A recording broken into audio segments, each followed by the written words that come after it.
Right, when we left off on the last video, then we had created these radio buttons and we put them in a radio button group. And then I just added, and this should be a review, so I didn't spend a lot of time on the video doing it, but just so you know where we're headed, I put in the button, and the button then has a ID of button convert. I set the constraints. We set the text to the string button convert that we set up earlier. I also have a results field or results view, which I called text results. It currently has nothing in it because it's what we're going to put our converted results into, so the text is blank. And then I just set the constraints to center it exactly in the center with 0 margins, and then that's what these angles are showing, kind of opposing forces, if you will, and wrap content to whatever's inside of that label. And so that seems pretty straightforward. And then we're going to go to our main activity, and I've also taken the liberty of adding some code ahead of time. Again, it should be a review, so I'll just go over what I added.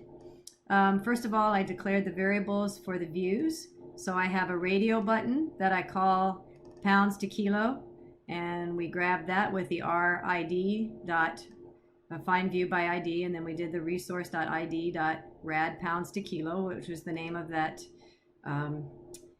ID, and then final radio button kilo to pound, so the same scenario. So we have a variable for both of those check boxes, or not check boxes, radio boxes.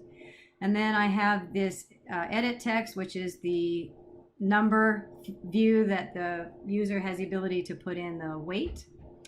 And then I created a variable for my button and also a click event. So again, this should all be a review from prior work. So I have a button that I called convert, got a hold of by find view by ID, r.id button convert, which is the ID we gave the button.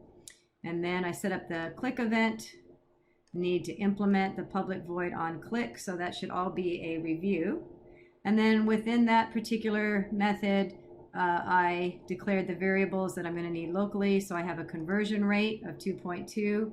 I have a variable that's going to hold on to the weight once it's converted, either from pounds to kilos or kilos to pounds. And then I have a decimal format that will display that result with just a 1 decimal point. So that's where we're headed there. And then I needed to get a hold of the value that the user entered into our decimal view. And so to do that, we have to get the value and convert it to a string. Once it's converted to a string, in this case, I needed to convert it to a double because I'm using a double, not an int. So that would be the double parse. And so now I've got weight entered. So I should be pretty well set up. And now I'm going to check to see which checkbox was selected when the user clicked on the button. So obviously the idea is one of those buttons is been selected. So I'm going to say if pounds to kilos, so the first checkbox, if pounds to kilo is checked, so that's a Boolean, true or false, and then do something with it. So you can do it, I'm not going to do it in the video, but you'll know how to do the else, and then the opposite is true.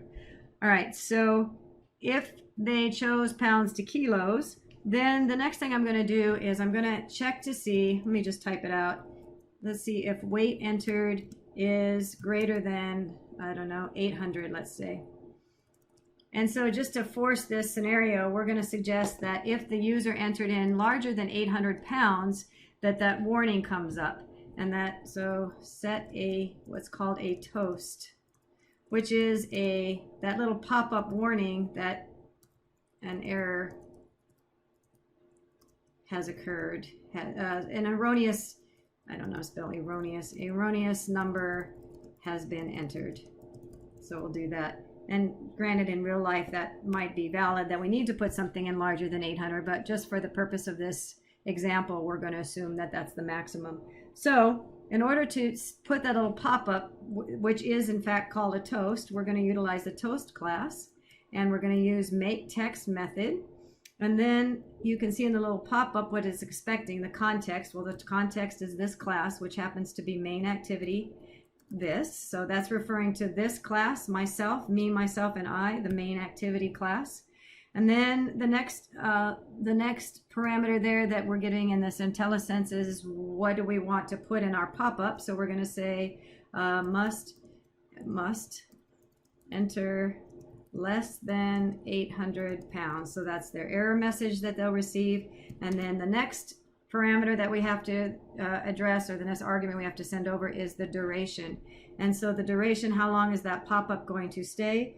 And I'm going to use a constant that's provided to us with that class. So I'm going to use toast, and then length, I think it was just there, length long, and enter. And so now we have our, we've defined what's going to be contained in that, or we've defined that toast itself. Now we have to use the show method to actually show it. So that'll give us that pop-up. Otherwise, if that was correct, then we need to convert the weight. So they entered in the right amount, so convert the weight and show in the results. So sent results, LTS. All right, so we'll do converted weight is equal to weight entered divided by the conversion rate. And then we're going to put that into that results field that we pulled out a little earlier, which we have not created a field for, so we need to do that. So I'm missing one variable up here, so we need to create a, I think it was a text view. Results is equal to find by ID, find view by ID, r.id.text results. There it is. So now we have a hold of that. And so we need to take that results view, which currently has nothing in it. And remember we set it up for blank, so we're going to put something in it. And so to do that, we do results.setText. And the text we're going to put in there is our converted weight, but we also have our format, our print format that we created up here. So we'll use 10th dot format, and in format we'll put our converted weight, and then we might concatenate kilos, something like that. All right, so now we should be able to use to refresh our emulator and see our results from here. So I'll put that on pause while mine is refreshing and show you the results. All right, so let's test our results. So first of all, we suggested that if the weight entered was over 800, so I'll put in 900 and click on convert pounds to kilos. That should take care of if pounds to kilos is checked. And then we convert our weight and we get this little pop-up. That's our toast message that we created, and then it disappeared on its own because we set the duration length. So now we'll put in an accurate amount, let's say 600. That's still a lot, but that's okay. And then convert to weight, and we should see our results here in our results box. So I think from here you could probably on your own, because you have the ability to then do the second half of that, which is the inverse of our set weighted, if the user puts in kilos, you should be able to do the conversion by multiplying the weight entered by the conversion rate. So that concludes our example of our medical application.